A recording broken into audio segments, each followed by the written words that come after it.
Let's talk about the training leading up to the Natural Mr. Olympia win that you just had. So talk about what that looked like in terms of the training split, the volume, the frequency. How do you like to do things? Are you in the gym 3 times a week, 4 times a week, 6 times a week? What does that look like for you? Like this time it was done very differently. Yeah, we'll talk about the past and then transition to this time then. That's fine too. Well, in the past I would have done double split training. I would have trained fasted cardio. I would have worked out body parts to do in the morning, and then I would have returned to the gym in the evening to do some more body parts and some more cardio. And I would have done that 7 days a week. Oh, wow. Um, That's Arnold that's Schwarzenegger style right there. that's how I would have done it. So it could have been like chest in the morning, back in the evening, another hour of cardio. So that's what it would have ultimately built up to progressively. So I would have introduced cardio starting at about 20 minutes and then added 5 minutes of cardio each time, and then added exercises or sets or reps or whatever progressively as I got closer, as well as scaling back the food at the same time.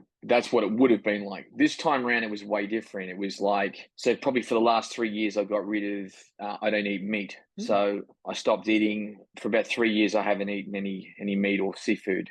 My protein is predominantly protein powder, eggs, dairy, tofu, that sort of thing, amino acids. So that would be the dietary side. The training, it was just once a day. It was just one workout about mid-morning in the day. I would train probably 2.5 hours, and I usually do fasted cardio. So I'd be aiming to get up first thing in the morning, do some cardio, and then train some clients, and then mid-morning in between clients, get my workout done. And then that was it. Later on the day, I had some downtime, practice some posing. But that was it. It was sort of 2.5 hours of weights tops, and the cardio would start at about 20 minutes, and then I'd add 5 minutes ultimately until it peaked at about an hour a day. Okay. That was it. And what did the schedule look like? So you were mentioning before, like in the past, you would do like chest in the morning, back in the evening. How did it look this time around? Stable. I mean, it would be something like a push-pull type training system, like push-pull legs, and then Sunday would be off. The only thing I'd do on a Sunday was I'd get up and do a walk, go for a big walk first thing in the morning. That would be it. So push-pull legs would be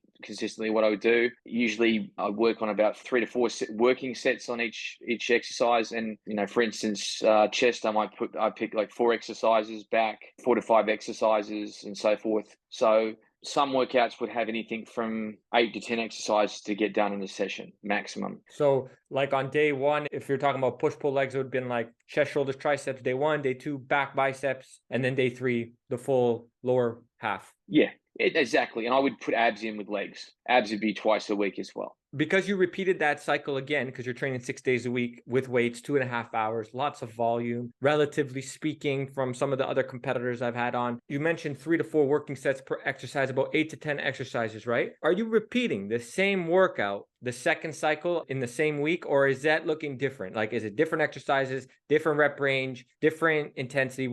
How does that look? Well, to be honest with you, like that, at one stage in competing, I would have logged everything. Okay. I would have literally logged it all. But I know there's enough sort of strictness with the diet and the cardio that I want my weight training to be fun. I knew the body part I was going to train. I knew how the muscle needed to feel. I know I needed to stimulate it. So often there'll be maybe the odd exercise that would stay the same. And then I might mix the order up. I might mix an exercise in and out based on how I was feeling on the day. Like I've got a gym under my house at home that's fully equipped. That's left over from when I used to run a PT studio, but I can run my business and some clients from home. So that's fully decked out with everything I need for bodybuilding. I might write up the workout I'm going to do for the day when I'm at home. That's like my golden rule. I've pre-framed my workout, written it up on the board, and then off I go. Wherever I'm training, the workout's designed based on what I've got access to. I'm going to prioritize certain exercises to make sure I'm getting that happening. So what was the logic, or what's the logic this time around for the push-pull legs order, sequence, split, if you will? Is that more so because you just enjoy that, or is there a logical reason why you've arranged it that way for maybe bringing up certain parts that you want to bring? Probably it's not traditional push-pull. Like it's not like your traditional push-pull legs. Like for instance, it would work out to be something more like back and shoulders, some back and shoulders. Then I would do some chest and arms, and then do some legs. It's up to me. Like the second part of the workout, I can mix it up again. I can go chest and back, shoulders, arms, if I want to, because I put that leg workout in between as a break from the 2 upper body workouts. It just depends on how I'm feeling, because there's no hard and fast rule. It's my workout. If I feel like I've recovered and I want to hit that, and then I'll do the other one the next day, they're getting hit twice a week. They're getting that frequency. So it just depends on how I'm feeling. I mean, honestly, if I felt really flat or exhausted, I could even give myself a recovery day. But the way I hit the training, I usually feel like, no, I'm ready to go again. I feel like I've recovered, because the weight training back in my earlier schedule would have been doing a lot of sets to complete muscular failure and beyond. Like, you would have been doing, lots of drop sets, forced reps on top of it, pushing to complete failure as best you could, even negative, whole negative sort of situation, like that Dorian Yates type mentality. Now I sort of, with the, a lot of the evidence-based stuff that's out there now, I know that as long as I am, to a high level and I've stressed the muscle, I know I've achieved the result. So my goal is stimulation, not annihilation. I like that you brought that up, because there might be some people that are listening that are still unsure with that, right? And you brought up, of course, the evidence base, and also from practical experience, like you find that you can be in the gym a little bit more because you're not necessarily destroying yourself, killing yourself to the point where you feel like you are just run down and need maybe multiple days rest after work. I'm not saying this is for you specifically, but for anybody listening, maybe who's experienced that. I've experienced it personally. But with what you're saying here, you will still train close to failure, concentric, but you won't add in all the other stuff that's going to cause unnecessary muscle damage. Is that what I'm hearing correctly? Like the drop sets and the beyond failure type stuff. You won't do that anymore, basically. Is that kind of what I'm hearing? On occasion, I'm going to put in like a cluster set, or I might put in a drop set, but not as a regular thing. It would have been pretty consistent that if I was doing, I'll give you an example, if we're doing dumbbell presses or something, I have to, drop down or lightweight and keep going, or get your training partner to force out some more reps and absolutely push things to complete failure. Or you bicep curling and someone would exaggerate the eccentric loading of a muscle, because you've researched that eccentric damage is very effective. But the fact is that it's stimulation, not annihilation. So I need to stimulate muscle, and I need to be able to recover from that workout so I can grow new muscle. If I dig a hole so deep that I'm not going to get myself out of it because I've smashed that muscle just out of ego, because it looked like a Rocky Balboa workout, it looked impressive for someone to watch, and they went, wow, look how hard you killed yourself. That looked really impressive to you, and you were like, wow, that inspired you. But I'm the one that's got to go and recover from that and grow new muscle. And what I've probably found is that maybe I was guilty of that a lot in my career. The work ethic did not suffer. It was probably just too much enthusiasm. That's what you've got to start to learn from.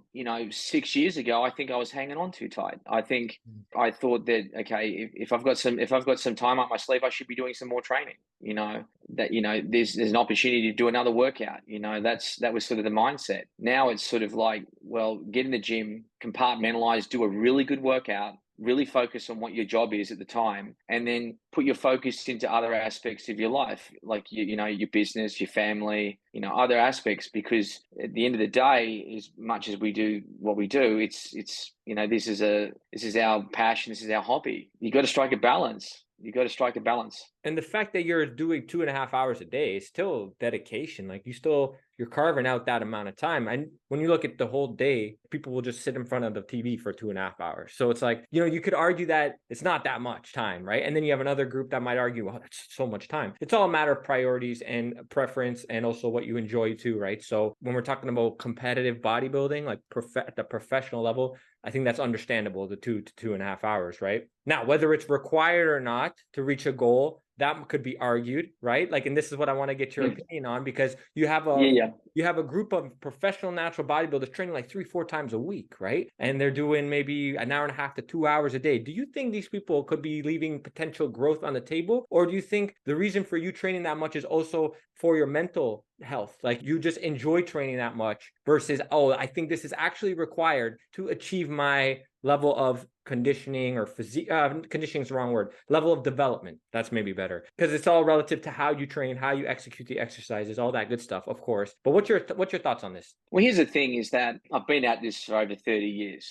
Okay. So I've seen every kind of training program. I've tried every kind of training program. I've trained for contests 3 days a week for 1 hour.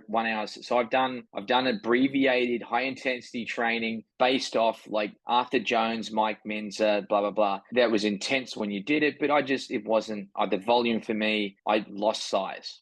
Okay. I think you've got so many methods out there that have an application to stimulate muscle, right? But it's to what level that you're personally at, like what you physiologically have adapted to. So let's use the analysis that if you were going to take up running and you compared yourself to someone that can run marathons and you've never run before, you go and try and run that marathon with no training, your body has got no physiological adaptations to handle that amount of work. But the more you do it, your body adapts to something, the more you've got to take it to another level to continue it to improve. And over time, you adapt both to, the intensity and to more volume. Now, you can only obviously do a certain amount of volume in the session because you've only got a certain amount of, hours and minutes in a day. So that's when you've got to work out how you feel in a muscle group, and you've got to start understanding what you're doing in that session. So you've got to know all of these methods, all these training sessions work.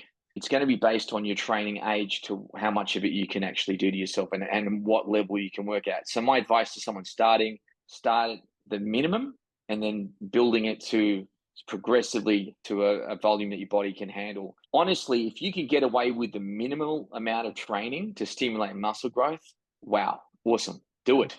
Because that's what it's about, right? It's like if you ask someone on the street if they could take a pill to put on muscle, they'd sooner choose that than to dedicate 2.5 hours to try and look like someone else. Everyone is looking for the fastest route to get somewhere. So stimulate the muscle and then get out, rest, recuperate it, and get it to grow. That will blow out slowly the more advanced you get. Yeah, so you're basically saying for you specifically, you just found that it wasn't enough volume and intensity was not the issue for you specifically. Like if we were to watch your training footage, and I'm just assuming because I haven't seen your training footage, but we could look at that, and this is based on your confidence of your level of training age, like where you're at in your career. That's like, man, intensity is not the issue. It's most likely the fact that you're just not doing enough work, which there is such a thing as too little work, right? Is there anything you want to add to that though? Or do you think that's said about right? I think it's said about right. I mean, there's no specific program or exercise that, you just do that and you're going to stay there and you continue to grow. I mean, no,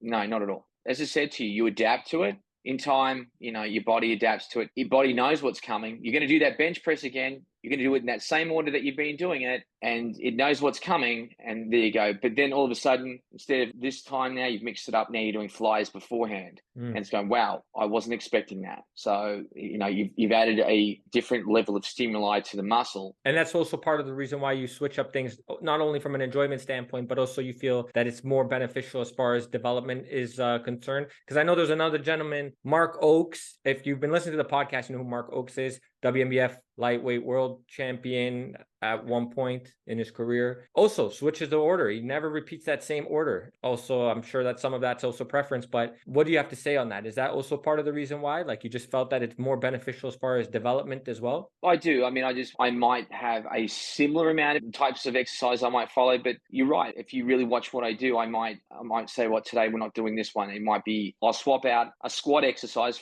for so many different kinds of squat exercises. Yeah. I mean, Smith machine, hack squat, pendulum squat machine, like a different brand, different angle, because I just feel like doing that today. That's what I want to do. A different kind of leg press machine, a different chest press machine, a different fly, cable pec fly machine, dumbbell, you name it. It's like mix it up. I want the training to be fresh and fun. Fun. I like that. That's important. Yeah. People chasing a goal. Like if you have a goal, you want to be the champ, right? At the Olympia or WNBF Worlds or the Oregon Cup, whatever it is, the fun part sometimes gets lost because you're trying to do whatever it takes to achieve that goal. And then after you've maybe not even achieved it, you're like, this sucked. Like I didn't enjoy my workouts. I didn't enjoy the nutrition part of it. Just dreadful. But you're saying that, no, man, you're having fun with this process, right? I'm having fun with the workouts. I'm enjoying the workouts and it's fun. That's the fun part. And it should be fun. If I've got to sit there and I've got to go, right, these are my numbers today and I've got to hit these numbers, every time I've got to hit these numbers on my squat or I've got to hit these numbers on my bench, I'm going to dread that workout. I just want to, okay, what am I going to do for chest today? Oh, we're going to try this and we'll do this. I'm going to have this. And